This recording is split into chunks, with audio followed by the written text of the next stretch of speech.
Hello friends, this is Ayushi and welcome to my channel. तो friends, जैसा कि आप सभी को पता है कि हम लोग सीडीपी डिस्कस कर रहे हैं। जो आपकी सीडीपी पेडोलॉजी है वो हम लोग अच्छे से कवर कर रहे हैं, टॉपिक वाइज चल रहे हैं। तो आज का जो मेरा टॉपिक होने वाला है सोशलाइजेशन है। कल हम लोगों ने हार्वर्ड गार्डनर की थ्योरी डिस्कस की थी। ठीक है, हार्वर्ड गार्डनर की थ्योरी डिस्कस की थी। वहां से भी क्वेश्चन आपके एग्जाम में एक से दो, मिनिमम एक तो 100% आ ही जाता है। तो अगर आप लोगों ने ये थ्योरी नहीं देखी है तो ये भी जाके देख सकते हैं, मैंने बहुत अच्छे से डिस्कस किया हुआ है। आपको 100% समझ में आने वाला है। वहां से भी आपका एक क्वेश्चन मतलब एक नंबर पक्का हो जाएगा, क्योंकि जो हार्वर्ड गार्डनर की थ्योरी है आपके एनसीईआरटी में यहीं से मतलब वेरीफाई की हुई है। आपके एनसीईआरटी में भी हार्वर्ड गार्डनर की ही थ्योरी दी गई है। तो आपका जो सीटेड एग्जाम होता है उसमें हार्वर्ड गार्डनर की ही थ्योरी आती है। इसी में से आपकी जो मल्टीपल मतलब इंटेलिजेंट की जो टॉप मतलब थ्योरी है वो आपका यहीं से पूछ लेता है। तो अगर आप लोगों ने वो वीडियो नहीं देखी है तो वो भी जाके देख सकते हैं। मैंने सीडीपी की एक प्लेलिस्ट बना दी है, उसमें मैंने प्रीवियस के क्वेश्चन जो डिस्कस किए हैं वो भी उसमें मैंने इंक्लूड कर दिए हैं। तो आप लोग प्ले लिस्ट जा करके चेक कर लीजिए, जो भी वीडियोस नहीं देखी है वहां से देख सकते हैं। आपका मैं सीडीपी में 100% दावा करती हूँ। मैं मतलब आपको प्रॉमिस दिला सकती हूँ कि आपके 30 में 30 आ जाएंगे। जितना मैं आपको पढ़ा रही हूँ मतलब डिस्कस कर रही हूँ आप लोगों के साथ, उतना अगर आपने अच्छे से कर लिया, फिर आप लोगों ने PYQ कर लिए, तो आपके 100% 30 में 30 आ जाएंगे सीडीपी में। कोई बड़ी बात नहीं है, क्योंकि सीडीपी एक ऐसा टॉपिक है, मतलब सिलेब आपका जो है सीडीपी है एक ऐसा सब्जेक्ट है आप में सीटेड में, जिसमें 30 ऑफ 30 आ जाते हैं। बाकी ईवीएस में आप चाहे जितनी मेहनत कर लीजिए, उसमें एक से दो क्वेश्चन आपके कट ही जाते हैं, क्योंकि दो एक क्वेश्चन मतलब इधर उधर के उसमें पूछ लेते हैं, डाल देते हैं। ठीक है, तो सीडीपी आप लोग बहुत ही स्ट्रांग कर लीजिए। यहाँ से आपकी पैथोलॉजी भी मजबूत हो जाती है, जो आपकी अदर टॉप मतलब सब्जेक्ट में हेल्प करती है। मैंने एक वीडियो बना दी है कि एक मंथ में आप मतलब एक महीने में आप लोग अपनी जो पढ़ाई है वो कैसे कंटिन्यू रखें। एक महीने आप लोग कंटेंट को दीजिए, एक महीना आप लोग PYQ कर लीजिए। आपके पास 2 महीने हैं, आप 2 महीने में बहुत अच्छे से सीटेट की तैयारी कर सकते हो। अगर वो वीडियो आप लोगों ने नहीं देखी वो भी जाके देख सकते हैं। उसमें मैंने बहुत अच्छे से एक्सप्लेन किया है किसको मतलब कौन सा सब्जेक्ट ज़्यादा पढ़ने की ज़रूरत है, और कौन सी सब्जेक्ट कहाँ से पढ़ने की ज़रूरत है, कैसे क्या करना है, वो मैंने उस वीडियो में डिस्कस किया हुआ है। तो आप लोग प्लीज़ वो जाके देख सकते हैं, आपको वहाँ से काफ़ी हेल्प मिलेगी। ठीक है, और मैंने एक वीडियो और बनाई है जो सीडीपी के टॉपिक हैं। मतलब अगर आप लोग सीडीपी पढ़ रहे हो तो आपको ये भी तो पता होना चाहिए कि सीडीपी में कौन कौन से टॉपिक मोस्ट इंपॉर्टेंट हैं, जो आपके हर बार एग्जाम में आते हैं। आप PYQ उठा के देख लीजिए, और जो मैंने उस टॉपिक मतलब जो आपके सीडीपी के कौन कौन से टॉपिक हैं वो वीडियो मैंने बनाई है, वो आप लोग जाके देख लीजिए। वहां से हर मतलब कोई भी आप सेट उठा के देख लीजिए, वहां से हमेशा क्वेश्चन आए हुए हैं। तो आप लोग बेझिझक हुई मतलब कोई टेंशन मत लीजिए। जो मैंने सीडीपी के मोस्ट इम्पोर्टेंट टॉपिक की मतलब टॉपिक पे एक वीडियो बनाई है, वो आप लोग जाके देख लीजिए। वहां से आपके जितने भी टॉपिक हैं आप अच्छे से कवर कर लीजिए, फिर आप PYQ लगा लीजिए। आपका 30 में 30 100% आ जाएंगे। लेकिन अगर आप मेरे साथ जुड़ना चाहते हैं तो आप मेरे चैनल को भी सब्सक्राइब कर सकते हैं। यहाँ पे आपको शाम 4 बजे डेली वीडियो मिलेंगी। अब हम लोग सीडीपी डिस्कस कर रहे हैं, हिंदी पैथोलॉजी मैंने डिस्कस कर ली है, उसके कुछ मैंने प्रैक्टिस सेट भी किए हैं। तो वो आप लोग प्लेलिस्ट मैंने बना दी है, आप लोग वहां से जाके देख सकते हैं। आज का होगा जो हम लोग का टॉपिक है सिविलाइजेशन है। इसमें हम लोग जेंडर मतलब इसमें आज हम लोग 2 टॉपिक कवर करने वाले हैं। तो आज यहाँ से आपके 2 नंबर पक्के होने वाले हैं, क्योंकि जो आपका सिविलाइजेशन है मतलब समाजीकरण है, यहाँ से एक क्वेश्चन बन जाता है। आपका जो जेंडर है वहां से भी एक क्वेश्चन बन जाता है। तो आज आपके 2 नंबर पक्के होने वाले हैं। तो लास्ट तक जरूर वॉच करिएगा, यहाँ से आपको काफी मतलब आपके 2 नंबर पक्के होने वाले हैं। तो लास्ट तक वो वॉच करना ही पड़ेगा, क्योंकि दोनों टॉपिक बहुत अच्छे से कवर करना है। और एक इन्फॉर्मेशन मैं आपको बता दूं कि जो आज का सिविलाइजेशन है आज हम लोग अच्छे से कवर कर लेंगे। फिर इसी से रिलेट करते हुए कल हम लोग प्रैक्टिस करने वाले हैं, मतलब उसमें आपका कॉन्सेप्ट भी चलेगा। सिविलाइजेशन हम फिर से हम लोग अच्छे से कवर करेंगे, और सिविलाइजेशन से जितने रिलेटेड क्वेश्चन आपके पिछले एग्जाम में पूछे गए हैं वो होंगे, और जैसे बन सकते हैं क्वेश्चन मतलब जो प्रश्न बन सकते हैं कि इस टॉपिक से, वो हम उस वीडियो में अच्छे से डिस्कस करेंगे। तो जो सिविलाइजेशन पे होगी हम लोग 3 वीडियो बना देंगे, उस पर हम लोग 3 वीडियो डिस्कस करने वाले हैं। ठीक है, तो वो भी आप लोग अच्छे से कल वो शाम 4 बजे आपको वीडियो मिलेंगी, तो वो बिल्कुल भी मिस मत करिएगा। क्योंकि जब यहाँ से आपका टॉपिक मतलब कॉन्सेप्ट क्लियर होगा तो वहाँ पे आप लोग प्रैक्टिस करिएगा, फिर आप लोग कमेंट सेक्शन में बताइएगा कि कितने आपके नंबर सही हो रहे हैं। तो ये थी इंफॉर्मेशन आपको बतानी थी। तो अब हम लोग टॉपिक पे चलते हैं, जो है आपका सोशलाइजेशन, जो है समाजीकरण। अब ये समाजीकरण क्या होता है? जो समाज है, हमारे आसपास के जो लोग हैं, लोगों से ही समाज बनता है। जहाँ 4 लोग मिल जाएं वहीं पे वो समाज बन जाता है। ठीक है, हम लोग समाज के ही द्वारा तौर तरीके, रहन सहन, कैसे रहना है, कैसे उठना है, कौन से कपड़े पहनने हैं। अगर समाज ना होता तो सपोज कर लो कि जो समाज ना होता तो लोगों की क्या स्थिति होती। किसी को कोई डर ना होता, 4 लोग क्या कहेंगे, किसी को कोई फर्क ना पड़ता, अपने ही धुन में वो मस्त रहते। तो समाज भी होना बहुत ज्यादा जरूरी है। समाज से ही लोगों में डिसिप्लिन बना हुआ है, शासन बना हुआ है। इसी के द्वारा लोग अपनी लिमिट में रहते हैं, तौर तरीके में रहते हैं। अब देख लेते हैं हम लोग, समाजीकरण एक ऐसी प्रक्रिया है जिसके द्वारा, मतलब जिसमें मानव समाज द्वारा सीखता है। बिल्कुल सही बात है कि जो व्यक्ति हैं वो समाज के ही द्वारा तो सीखते हैं। बच्चा जन्म लेता है, एक बच्चा जन्म लेता है, फिर वो अपने परिवार में जन्म लेता है, फिर उसके मम्मी पापा, भाई बहन, चाचा चाची, ताया मतलब दादी दादा, सबके संपर्क में आता है। उनसे तौर तरीके, रहन सहन, कैसे किससे बात करनी है, किसको जब 4 लोग आएंगे घर पे तो उनको हमको नमस्ते करना है या उनके पैर छूने हैं, या हमको किसी अपने बड़े का सम्मान करना है, छोटे को प्यार से बोलना है। ठीक है, कोई अगर हमसे कह रहा है गिलास पानी दो तो उसको हमको पानी देना है। तो ये सब जो भी तौर तरीके हैं, व्यक्ति परिवार मतलब बच्चा अपने परिवार से सीखना शुरू कर देता है। जब वो परिवार से सीखना शुरू कर देता है तो उसका समाजीकरण वहीं से शुरू हो जाता है। मैंने अभी कहा जहाँ पे 4 लोग मिल जाएं वहीं पे समाज बन जाता है।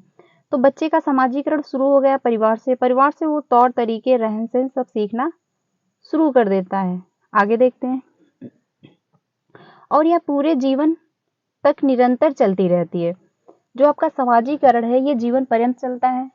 अगर आप ये सोच लीजिए कि आप 18 साल के हो गए, एडल्ट हो गए, अब आप बोल दो कि हमको समाजीकरण की कोई जरूरत नहीं है, तो क्या ऐसा संभव है? आपको समाजीकरण की जरूरत है, क्योंकि अगर आप 18 साल के हो गए तो आपका सब कुछ आ गया है? नहीं, कुछ चीजें, कुछ बातें, कुछ जो अनुभव है वो समय के साथ आते हैं, जीवन पर्यंत चलते हैं। जैसे कि आपका विकास जो है कभी ना रुकने वाली प्रक्रिया, वैसे समाजीकरण कभी ना रुकने वाली एक प्रक्रिया है। क्योंकि समाजीकरण जो है जीवन पर्यंत व्यक्ति का चलता रहता है। वो लोगों से मिलते रहते हैं, लोगों से बातें होती रहती, लोगों के तौर तरीके एक दूसरे के अंतर मतलब एक कुछ अच्छे गुण आप में जाएंगे। जैसे कि आपके 4 फ्रेंड हुए, 2 फ्रेंड हुए, उसके कुछ गुण आपके अंदर आएंगे, आपके गुण कुछ उसके अंतर्गत चले जाएंगे। होता रहता है, इंटरेक्ट होते रहते हैं लोग। तो जो भी है ये जो समाजीकरण है ये आपका जीवन पर्यंत चलता रहता है। अब आगे हम लोग देख लेते हैं, समाजीकरण की प्रक्रिया से प्रभावित होती है। मतलब जो समाजीकरण की प्रक्रिया से प्रभावित होते हैं क्या क्या, ये हैं आपके। पहला आपका पालन पोषण। बिल्कुल सही बात है, जो पालन पोषण है ये समाज से प्रभावित होता है। बच्चे का कैसा पालन पोषण मिल रहा है, बच्चे को कैसा इन्वायरमेंट दिया जा रहा है, इसका भी बच्चे के विकास पे काफी प्रभाव पड़ता है। अगर उसका इन्वायरमेंट बहुत अच्छा है, मतलब जो समाज के लोग हैं बहुत अच्छे हैं, आसपास के लोग, उसका समाजीकरण बहुत अच्छा होगा। अगर आसपास के लोग अच्छे नहीं है तो उसका समाजीकरण वैसा हो जाएगा। आपने देखा होगा कि जिस माहौल का बच्चा होता है उसका तौर तरीका, बातचीत, रहन सहन, पहनावा सब कुछ वैसा हो जाता है। क्यों? क्योंकि जो समाज है उसका इफेक्ट बच्चे पे बहुत ज्यादा पड़ता है। हर व्यक्ति पे समाज का प्रभाव पड़ता है। पोषण की बात रही, अब जिस समाज में जैसा खाया जा रहा है, जैसे लोग हैं जो खाते पीते, बच्चा बचपन से वैसा ही ढल जाएगा, उसको वही पसंद आने लगेगा। इसका भी इफेक्ट जो मतलब है बच्चे पे पड़ता है। अब रही सहयोग की बात, सहयोग भी समाज के द्वारा होता है। आपने देखा होगा कि अगर आपको कोई समस्या आई तो आपके परिवार वाले हैं या फिर आपके रिश्तेदार या आपके दोस्त या आपके आसपास के लोग भी आपकी मदद करते हैं। तो ये समाज के ही द्वारा होता है। अगर समाज ना हो तो कोई मतलब जीना ही मुश्किल हो जाएगा, क्योंकि हर इंसान को एक दूसरे की जरूरत है। हर इंसान एक दूसरे से इंटरेक्ट होता है, बातचीत करता है, एक दूसरे के तौर तरीके सीखता है, एक दूसरे का सहयोग करता है, एक दूसरे से अनुभव लेता है। ठीक है, तो ये आपका समाज के द्वारा ही हुआ। क्योंकि हम, अगर हमको कोई समस्या है तो आप सहयोग कर रहे हो, अगर आपको कोई समस्या है तो आपका फ्रेंड सहयोग कर रहा है। तो ये सहयोग एक दूसरे को आप लोग करते हो, तो ये इससे भी एक समाजीकरण बनता है। अब आया अनुकरण की बात। अनुकरण भी बहुत ज्यादा समाजीकरण में इंपॉर्टेंट है। अनुकरण, बच्चा जन्म लेता है, अपने माँ बाप से सीखता है, अपनी माँ से सीखता है कि हाँ माँ मेरी 4 लोग आए हैं तो उनसे नमस्ते कर रही है, उनके पैर छू रही हैं, या फिर माँ बताती है कि इनके पैर छूने हैं, इनसे ऐसे बात करनी है, इनको नमस्ते करना है। ठीक है, तो अनुकरण करके आप भी बड़े होते हो तो देखते हो कि हाँ 4 लोग ऐसे बात कर रहे हैं या फिर ऐसे खड़े हुए हैं। ये तो नहीं है आपको बचपन से पहले से ही आपको पता है, जैसे आपने जन्म लिया आपको पता है कि हमको बड़े का सम्मान करना है, कोई आया है तो उसका रिस्पेक्ट करना है, उससे नमस्ते करना है, ये तो नहीं, आप बचपन से तो नहीं सीख के आए हो, मतलब पहले से ही आप समाज में ही सीखते हो। तो ये आपका जो है समाज से अनुकरण करके ही आप लोग सीखते हो कि हमको कैसे रहना है समाज में, कैसे हमको जो समाज के नियम है, कायदे कानून है, हमको उनका पालन करना है, जो समाज की संस्कृति है, जिस समाज में हम रहते हैं, जो हमारा कल्चर है उसकी रिस्पेक्ट करना है, कैसे हमें कपड़े पहनने हैं, कैसे हमें बात करनी है, वो सब आप अनुकरण करके ही सीखते हो। अब आई पुरस्कार एवं दंड की बात। तो पुरस्कार एवं दंड का भी प्रभाव पड़ता है। जैसे कि आपने अच्छा काम किया, आप सम्मानित किए गए, 4 लोगों ने आपकी तारीफ की, आपको अच्छा फील हुआ, तो आप भी दूसरा व्यक्ति देखेगा, वो भी कोशिश करेगा कि हम अच्छा काम करें, 4 लोग मेरी भी तारीफ करें, मेरे माँ बाप का नाम रोशन हो, तो वो भी अच्छा काम करने की कोशिश करेगा। तो पुरस्कार का भी बहुत ज्यादा प्रभाव पड़ता है। अब रही दंड की बात, दंड का भी पड़ता है कि आप समाज के ही डर से तो कुछ गलत नहीं करते। बहुत ऐसे रहता है, हर व्यक्ति की समस्या, मेरी हो या आपकी हो या किसी की भी हो, समाज मतलब बहुत कुछ ऐसे वर्क मतलब काम होते हैं जो हम लोग करना चाहते हैं लेकिन नहीं कर सकते। क्यों? क्योंकि समाज का डर है, 4 लोग कहेंगे, मुझे कहेंगे, मेरे माँ बाप को कहेंगे, या मेरे परिवार को कहेंगे, या मेरे संस्कार पे उंगलियां उठाएंगे, इसके डर में लोग नहीं करते। तो समाज का भी बहुत ज्यादा प्रभाव पड़ता है कि हमको 4 लोग कहेंगे, अच्छा नहीं लगेगा, ये है वो, तो इससे भी हम लोग तमीज में रहते हैं। तो समाज अगर ना होता तो लोग एक दूसरे की ना तो रिस्पेक्ट करते, ना कोई किसी से बिल्कुल मतलब कोई अच्छा, बिल्कुल मतलब यही समझ लीजिए कि कुछ भी नहीं रह जाता, कोई तौर तरीके नहीं रहते, सब एक दूसरे से कोई मतलब ही नहीं रखता। तो सामाजिकरण से ही जो ये अच्छे नियम कायदे कानून बने हुए हैं, एक दूसरे का जो संस्कृति है, जो कल्चर है, उसकी हम लोग रिस्पेक्ट करते हैं, ये सब समाज के ही द्वारा होता है। तो आई होप आपको सामाजिकरण जो आपका सोशलाइजेशन है समझ आ गया होगा। अगर नहीं आया है तो आप लोग इसको रिपीट करके वीडियो देख लीजिएगा, आपको 100% बात समझ में आने वाली है। अगर नहीं आई है तब भी समझ तो आप लोग कमेंट सेक्शन में बताइएगा, मैं फिर से एक्सप्लेन कर दूंगी। अब चलते हैं आगे, हम लोग जो है आपका सामाजिकरण की इकाइयां मतलब है आपका agent of socialization, agent of socialization. ठीक, मतलब सोशलाइजेशन जो है समाज की इकाइयां क्या है।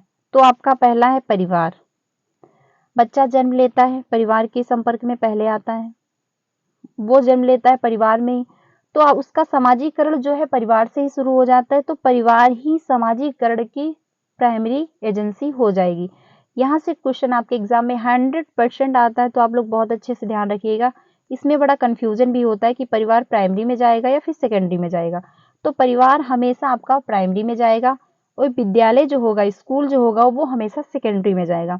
परिवार के साथ अगर आपका अध्यापक या मीडिया कुछ भी दिया हुआ है तो अब वो भी आपका प्राइमरी में ही जाएगा। यहाँ पे आप लोग कंफ्यूज मत होइएगा, क्योंकि ये कंफ्यूजन के लिए एग्जामिनर डाल देता है, उसमें आपका कंफ्यूजन क्रिएट हो जाता है। तो आप लोग कंफ्यूज मत होइएगा। आप लोग जब परिवार देखिए तो 100% वो श्योर है कि वो प्राइमरी में ही जाने वाला है, उसका प्राइमरी एजेंसी ही होगा। लेकिन अगर वहीं पे स्कूल दिया हुआ तो सेकेंडरी में चला जाएगा। जो आपका परिवार है वो प्राइमरी हो जाएगा, ठीक है, जो वो प्राइमरी एजेंसी हो जाएगा, प्राइमरी एजेंट हो जाएगा। और जो वहीं पे विद्यालय है आपका सेकेंडरी एजेंट हो जाएगा। ये आप लोग ध्यान रखिएगा, क्योंकि परिवार ऐसे आप समझ लीजिए कि बच्चे ने जन्म लिया परिवार में, वो अपने पहले माँ बाप के संपर्क में आया, अपनी माँ के संपर्क में आया, अपने भाई बहन, अपने दादा दादी के संपर्क में आया, उनसे तौर तरीके उसने सीखे। तो ये बच्चा पहले किसके संपर्क में आया? परिवार के, तो परिवार उसका प्राइमरी हो जाएगा। फिर उसके बाद वो पड़ोस में गया, फिर वो विद्यालय जाना शुरू किया उसने, तो विद्यालय जाना भी उसने शुरू किया, तो विद्यालय सेकेंडरी में जाएगा, क्योंकि बच्चा पहले प्राइमरी में मतलब प्राइमरी उसका जो पहले परिवार है वो उसमें जुड़ चुका है, उसने वहां से तौर तरीके सीखे हैं कुछ। अब तौर तरीके अच्छे से सीखे, दूसरे मतलब कल्चर भी सीखे, तो वो इसके लिए विद्यालय जाता है, तो विद्यालय इसका सेकेंडरी एजेंसी हो जाएगा। विद्यालय जो है इसका सेकेंडरी एजेंसी हो जाएगा। अध्यापक भी आपका सेकेंडरी में जाएगा, मीडिया भी आपका सेकेंडरी में जाएगा। तो ये आप लोग ध्यान रखिएगा, यहाँ से आपका एक क्वेश्चन यहीं से बनता है, जो आपको मैंने अभी पहले समझाया समाज मतलब सोशलाइजेशन क्या होता है, वहां से क्वेश्चन नहीं आते हैं, लेकिन यहाँ से क्वेश्चन बन जाता है। तो ये आप लोग अच्छे से ध्यान रखिएगा। आगे चलते हैं हम लोग। बच्चे के समाजीकरण के मुख्यतः दो तरह की एजेंसियां हैं। ठीक है, दो एजेंसियां होती हैं, कौन कौन सी? एक्टिव एजेंसी और पैसिव एजेंसी। एक्टिव का मतलब होता है सक्रिय, जिसमें दोनों पक्ष सक्रिय हों, बच्चा भी सक्रिय, सामने वाला व्यक्ति भी सक्रिय हो। तो इसमें हो जाएगा जहां बच्चा सक्रिय होता है, बच्चे पर सीधा प्रभाव पड़ता है। जैसे कि ये एक बच्चा है और ये एक अध्यापक है। बच्चे और अध्यापक आपस में इंटरेक्ट हो रहे हैं, मतलब बातचीत कर रहे हैं, वाद विवाद हो रहा है, क्वेश्चन पूछ रहे हैं, टीचर प्रश्न पूछ रहा है, बच्चा जवाब दे रहा है। तो ये यहाँ पे एक्टिव एजेंसी शुरू है, मतलब एक दूसरे से दोनों प्रभावित हो रहे हैं और दोनों एक दूसरे को मतलब प्रभावित कर भी रहे हैं, दोनों का एक दूसरे पे इफेक्ट पड़ रहा है। ठीक है, तो इसके अंतर्गत आपका परिवार हो जाएगा, परिवार से आप लोग बातचीत करते हो, रहते हो। आपके दोस्त हो जाएंगे, दोस्तों से आप मिलते हो, बातचीत करते हो। पड़ोस, पड़ोस में आप लोग खेलते हो, कूदते हो, मतलब दोस्तों से बात करते हो, जो आस पड़ोस के व्यक्ति होते हैं उनसे इंटरेक्ट होते हो। रिश्तेदार से भी आप लोग बातचीत करते हो, मिलते हो, वो आते हैं आपके घर, आप लोग उनके घर जाते हो। तो ये भी हुआ आपका स्वास्थ्य क्लब, ये भी आपका जाएगा, क्योंकि आप लोग वहां भी इंटरेक्ट होते हो। स्कूल भी आपका सक्रिय एजेंसी के अंतर्गत आएगा, क्योंकि वहां भी आप लोग टीचर से, अपने फ्रेंड से, अपने दोस्तों से मिलते हो, बातचीत करते हो, पढ़ते हो, डिस्कशन करते हो। तो उसमें सक्रिय रहते हो, जिसमें दोनों पक्ष सक्रिय रहेंगे, वो आपका एक्टिव एजेंसी हो जाएगा। अब हम लोग देखते हैं निष्क्रिय एजेंसी, मतलब जो आपका पैसिव एजेंसी है। इसमें क्या होता है, बच्चे पर सीधा प्रभाव नहीं पड़ता है, मतलब बच्चा सीधे इंटरेक्ट नहीं होता है। जैसे कि पुलिस स्टेशन, सार्वजनिक पुस्तकालय, जैसे कि आपका पुस्तकालय हुआ, जो आपका पुस्तकालय हुआ, जो आपका लाइब्रेरी है, वहां आप लोग जाते हो, वहां के नियम कायदे कानून होते हैं कि ये बुक इशू करानी है, या फिर ये बुक हमको यहाँ पे जाके बैठ के पढ़ना है, ये टेबल है, ये वॉशरूम है, या फिर ये लाइट है, ये पंखा है, हमको वहां पे शोर नहीं करना। तो वहां के तौर तरीके हैं, लेकिन वहां से आपके मतलब आप जाते हो, पढ़ते हो, बुकें तो आपसे नहीं बोलती। तो मतलब आप एक्टिव हो, लेकिन जो बुक का प्रभाव पड़ रहा है आप पे, वो डायरेक्ट नहीं पड़ रहा, आप उनको पढ़ रहे हो फिर समझ रहे हो। रेलवे स्टेशन हुआ या एयरपोर्ट हुआ, फोर्ट हुआ, वहां पे आप लोग जाते हो, तो उनका सीधा प्रभाव पे नहीं पड़ता है। आगे देखते हैं। एक शिक्षक के रूप में कैमरा मैन की जगह पे कैमरा पर्सन का उपयोग करना उचित समझेंगे। ये बात बिल्कुल सही है, क्योंकि जब कैमरा मैन और कैमरा पर्सन की बात आ जाती है, कैमरा मैन और कैमरा पर्सन की बात आ जाती है, कैमरा मैन का मतलब ये होता है कि जो व्यक्ति मतलब जो फोटो खींच रहा है वो व्यक्ति है, मतलब वो मैन है। लेकिन जब वहीं पे आप कैमरा पर्सन का प्रयोग कर दोगे, ये आपका जेंडर में जाएगा, मैं अभी वहीं पे डिस्कस करती हूँ। तो आपका इस जो सोशलाइजेशन है, समाजीकरण है, ये टॉपिक कंप्लीट हुआ। आई होप आपको समझ आ गया होगा। अगर नहीं आया तो आप लोग कमेंट सेक्शन में बेझिझक बताइएगा, मैं फिर से एक्सप्लेन कर दूंगी, मैं फिर से कोशिश करूंगी कि मैं और अच्छे से आपको समझा पाऊँ। ठीक है, तो यहाँ से आपका 1 नंबर पक्का हो जाएगा। आप लोग यहाँ पे बिल्कुल भी कंफ्यूज मत होइएगा। ठीक है, आपका 100% 1 नंबर सही हो जाएगा। अब हम लोग चलते हैं लिंग पे, जो आपका जेंडर है, जो आपका दूसरा टॉपिक शुरू हो गया है। जेंडर क्या होता है? लिंग, मतलब समाज के द्वारा जो निर्धारित किया गया है। जेंडर एक सामाजिक सोशलाइजेशन मतलब सोशल संरचना है। ये आपको, अगर आप मान लीजिए सदियों से ना चलता आ रहा होता कि ये लड़का है, ये लड़की है, तो क्या आप जो लड़की जिसको बोलते हो, जिसको ओ में मतलब लड़की बोलते हो, और जिसको लड़का बोलते हो, तो क्या आप बोलते? अगर पहले से चला आ रहा होता, आज जिसको लड़की बोला जा रहा है, अगर इसको लड़का बोला जा रहा होता, तो आप लोग भी उसको लड़का बोलते, उसको लड़की बोलते। ये जो सदियों से चला आ रहा था, यही एक सोशलाइजेशन मतलब जो समाज के द्वारा निर्धारित कर दिया गया है, ये आपका लिंक हुआ, मतलब आपका ये जेंडर हो जाता है। लेकिन वहीं पे जो सेक्स है, ये एक जैविक संरचना, मतलब ये बायोलॉजिकल मतलब बायोलॉजिकल एक संरचना है। आपका मतलब जो बॉडी का स्ट्रक्चर है, ये आपका किसी समाज ने निर्धारित नहीं किया है। जो भी मतलब बॉडी के पार्ट है, जो भी बॉडी के पार्ट में डिफरेंस है, ये आपका बॉडी का जो है संरचना जो भी है आपकी, ये समाज के द्वारा न निर्धारित होकर एक जैविक संरचना। यहाँ से क्वेश्चन ही बनता है आपके एग्जाम में जेंडर से। कभी कभी पूछ लेता है कि सेक्स एक जैविक संरचना है या सोशलाइजेशन मतलब सोशल संरचना है। तो यहाँ पे आप लोग ध्यान रखिएगा कि ये एक जैविक संरचना है। वहीं पे पूछ लेता है कि जेंडर एक मतलब सोशल संरचना है, सामाजिक संरचना है या फिर जैविकी संरचना है। तो ये आपका सोशल संरचना है या मतलब सामाजिक संरचना है। क्वेश्चन यहीं से बनता है और यहीं पे बड़ा कंफ्यूजन रहता है, तो ये आप लोग ध्यान रखिएगा। अब समाज क्या होता है? समाज से ही निर्धारित होता है कि लड़के ये कपड़े पहनेंगे, लड़के पैंट शर्ट पहनेंगे, लड़कियां सूट पहनेंगी, लड़कियां जींस नहीं पहन सकती, लड़कियां साड़ी पहनेंगी, लड़के ये कपड़े पहनेंगे, लड़कियां ये कार्य करेंगी, लड़कियां घर पे रहेंगी, बाहर नहीं जाएंगी, लड़कियां मार्केट नहीं जाएंगी, लड़के बाहर का कार्य करेंगे, लड़कियां घर का कार्य करेंगी। ये सब समाज ने ही निर्धारित किया। कुछ हद तक अब इम्प्रूवमेंट आया है, बहुत हद तक आ गया है, लेकिन अभी भी कहीं कहीं पे ऐसी समस्या है। आपने देखा होगा बहुत जगह पे, अगर दो बच्चे हैं किसी के घर में, एक लड़का है एक लड़की है, तो लड़की को इतने रिसोर्स नहीं दिए जाते जितने के लड़के को दिए जाते हैं। क्यों? इसका रीजन है, इसका सामाजिक ही रीजन है कि समाज ने बनाया है कि लड़की को तो पराए घर ही जाना है, इसको क्या ही पढ़ाना है, इसको तो घर ही संभालना है, आगे चल के बच्चे ही संभालने हैं। और समाज, लड़के ने क्या कि हाँ लड़के को पढ़ाना है, ये आगे चल के आगे बढ़ेगा, पैसे कमाएगा तो मेरी सेवा करेगा। तो ये सब समाज ने ही निर्धारित किया है। इस समाज के द्वारा ये चलती आ रही, सदियों से चली आ रही परंपराएं हैं, जिसको कहते हैं जेंडर स्टीरियोटाइप यानी लिंग रूढ़िबद्धता। अब ये लिंग रूढ़िबद्धता आपको समझ में आ गया होगा। सोशलाइज मतलब जेंडर जो है सामाजिक संरचना है कि समाज ने ही निर्धारित किया है कि लड़के ये कपड़े पहनेंगे, लड़कियां ये कपड़े पहनेंगी, लड़कियां घर का कार्य करेंगी, बच्चे संभालेंगी, लड़के बाहर जाएंगे, बाहर का काम करेंगे। ठीक है, लड़कियां मतलब डॉक्टर नहीं बन सकती, लड़कियां पायलट नहीं बन सकती। ये सब समाज ने ही निर्धारित किया है। जो भी समाज, ये इसी को हम सामाजिक संरचना कहते हैं। लेकिन जो आपका बॉडी का मतलब स्ट्रक्चर, जो भी परिवर्तन लड़का लड़की में है, वो आपका जैविक संरचना है। इसमें समाज ने इसको निर्धारित नहीं किया है। तो यहीं से आपका क्वेश्चन बन जाता है और आप लोग यहीं से आपका 1 नंबर पक्का हो जाता है। ठीक है, आप लोग अच्छे से समझ लिए होंगे।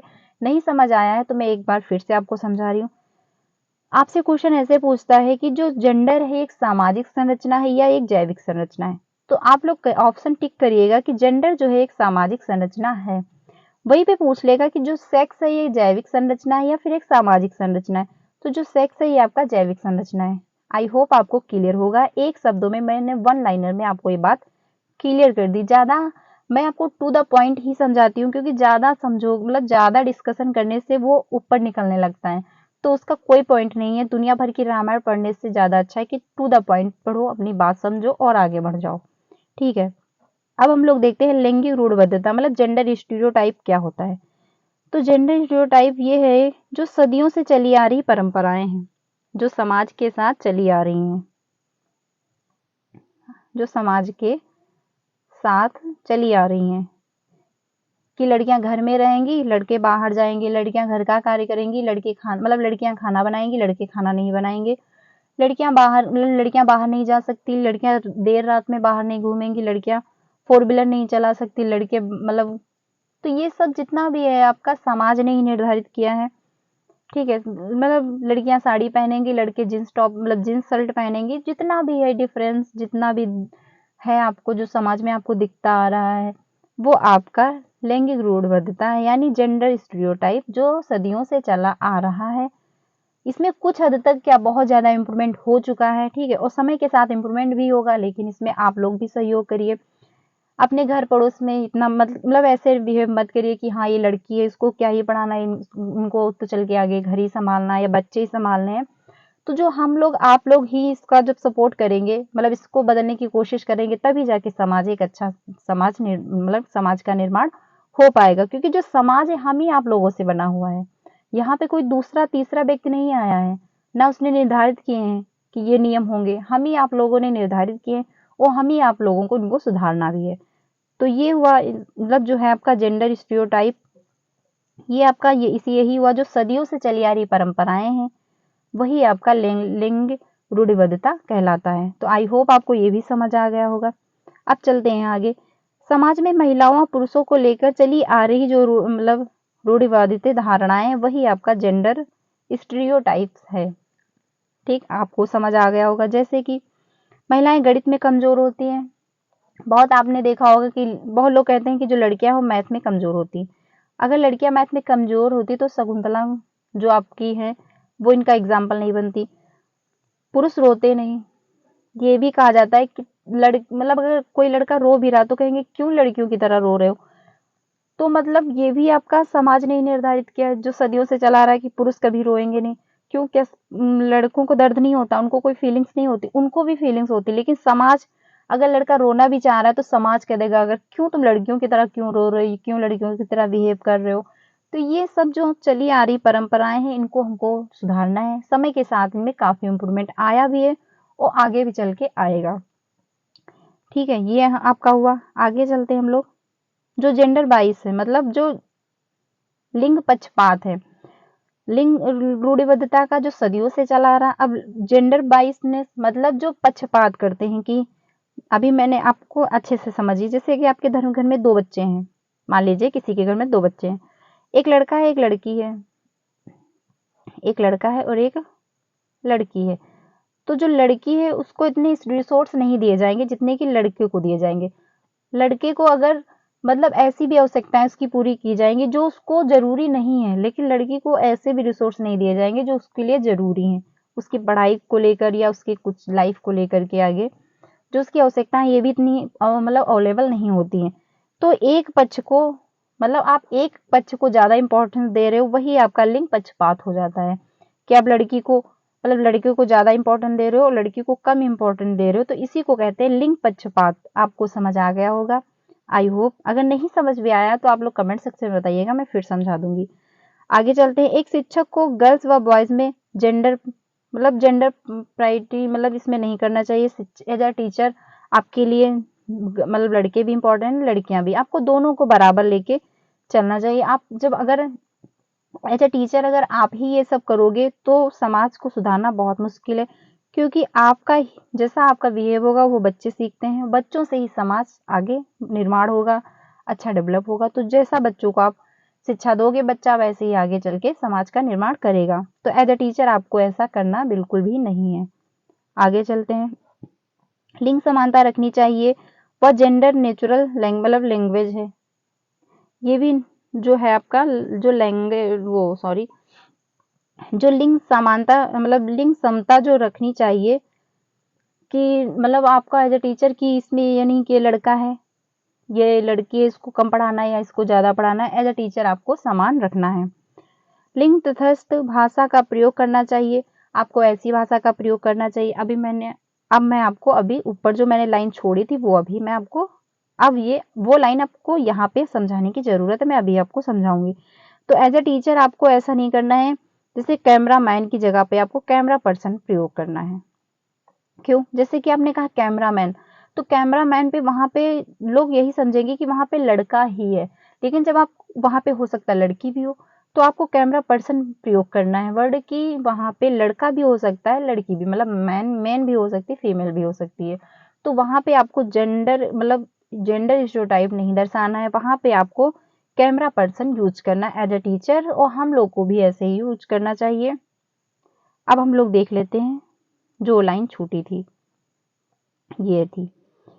इसमें है एक शिक्षक के रूप में कैमरामैन की जगह पे कैमरा पर्सन का प्रयोग करना उचित समझे। मतलब एक शिक्षक को कैमरा पर्सन की जगह कैमरामैन की जगह पे कैमरा पर्सन प्रयोग करना चाहिए। एज अ टीचर आपको लिंग रूढ़िबद्धता को दर्शाना नहीं है, आपको एक पक्षपात नहीं करना है। तो ये थी आपका जेंडर जो मतलब जो आपका जेंडर से एक क्वेश्चन आता है। तो दो टॉपिक मैंने आज कवर कर लिए, आपका पहला सोशलाइजेशन और आपका जेंडर। तो जेंडर से एक यही क्वेश्चन बन जाता है, कभी कभी स्टीरियोटाइप से पूछ लेता है या लिंग मतलब जेंडर बाइसनेस मतलब पक्षपात क्या होता है। तो एक पक्ष मतलब एक पक्ष को आप महत्व ज्यादा दे रहे हो तो वो आपका लिंग पक्षपात हो जाता है।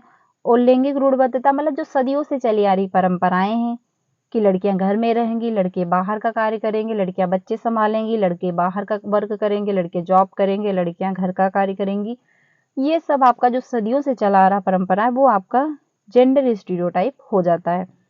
यहाँ पे आपका होप मतलब आई होप क्लियर हो गया होगा जो भी डाउट है कि जो जेंडर है वो समाज ने निर्धारित किया है कि हाँ लड़कियां ये कार्य करेंगी लड़के ये कार्य करेंगे, लेकिन जो आपकी बॉडी का स्ट्रक्चर है, जो बॉडी में परिवर्तन, वो आपके जैविक संरचना है। क्वेश्चन जैसा मैंने अभी आपको पहले लाइन में बताया कि जेंडर एक सामाजिक संरचना है, बल्कि सेक्स एक जैविक संरचना है। आप लोग ऐसे ध्यान रखिएगा। यहाँ से आपका एक क्वेश्चन पक्का हो गया। आगे चलते हैं। आपका जो सोशलाइजेशन था ये भी मैंने अच्छे से एक्सप्लेन करने की कोशिश की है। आई होप आपको समझ आ गया होगा। अगर नहीं समझ आया तो आप लोग कमेंट सेक्शन में बताइएगा। मैं फिर से इस थ्योरी को अच्छे से मतलब डिस्कस कर दूंगी, क्योंकि ये थ्योरी जो आपकी काफ़ी इंपॉर्टेंट है। और मैं फिर से कहूँगी, जो आपने कल की मेरी वीडियो हार्वर्ड गार्डनर की थ्योरी थी, अगर वो आप लोगों ने नहीं देखी तो वो भी जाके देख सकते हैं।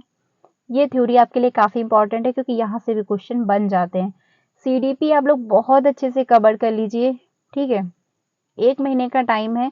आप लोग सीडीपी को मतलब 1/3 भाग डिस्कस मतलब इसको ज़्यादा इंपॉर्टेंट दीजिए। आपका 100% सीटेट क्लियर हो जाएगा। मैं 100% दावा के साथ मतलब दावे के साथ कह सकती हूँ, क्योंकि मैंने सीडीपी को ज़्यादा महत्व दिया था। यहाँ से आपका 2 मतलब आपका सीडीपी तो कवर ही हो रहा है। आपके 30 ऑफ 30 ऑफ 30 आ ही रहे हैं, बट अदर सब्जेक्ट की आपकी पैथोलॉजी भी स्ट्रांग हो रही है। इसी से आपका कॉन्सेप्ट बिल्ड होता है। आपको समझ आता है कि हाँ ये पॉजिटिव है, ये बच्चे के हित में बात कही जा रही है, कैसे है क्या है, ठीक है। तो ये जो आपका मतलब आपके जो दिमाग में कॉन्सेप्ट बिल्ड होंगे, जो आप मतलब एग्जाम हॉल में प्रेजेंट ऑफ माइंड डेवलप होगा आपका, वो आपका सीडीपी से ही डेवलप होगा। ये आप लोग बात अच्छे से अपने दिमाग में बैठा लीजिएगा। तो आप लोग सीडीपी बहुत अच्छे से कवर करिए। कल की वीडियो बिल्कुल भी मिस मत करिएगा। आज मैंने सोशलाइजेशन अच्छे से डिस्कस किया है। कल हम लोग इसी से रिलेटेड क्वेश्चन करने वाले हैं, जो प्रैक्टिस होगी बहुत अच्छे से। और हम लोग जो उसमें पीवाईक्यू भी क्वेश्चन ऐड करेंगे, और बाकी जैसे क्वेश्चन यहाँ से बन सकते हैं वो हम उसकी 3 वीडियो सोशलाइजेशन पे डिस्कस करने वाले हैं। तो कल की वीडियो बिल्कुल भी मिस मत करिएगा। और फ्रेंड्स आज के लिए बस इतना ही रखते हैं। अगर मेरी वीडियो अच्छी लग रही है तो प्लीज़ मेरे चैनल को सब्सक्राइब कीजिएगा एंड वीडियो को लाइक करिएगा, और अपने फ्रेंड को भी शेयर कीजिएगा। तो फ्रेंड्स आज के लिए बस इतना ही। कल मिलते हैं नेक्स्ट वीडियो में। तब तक के लिए अपना ध्यान रखिए, अच्छे से पढ़ाई करते रहिए। अब की बार सीटेट को अच्छे से क्वालिफाई कर लेना है, क्योंकि कब तक सीटेट के चक्कर में बैठे रहोगे, आगे भी तो बढ़ना है, ठीक है। तो इस बार सीटेट क्लियर होना चाहिए, आपका होगा। आप लोग बस अच्छे से तैयारी करते रहिए। तो कल मिलते हैं फ्रेंड्स नेक्स्ट वीडियो में। तब तक के लिए अपना ध्यान रखिएगा। Thank you so much.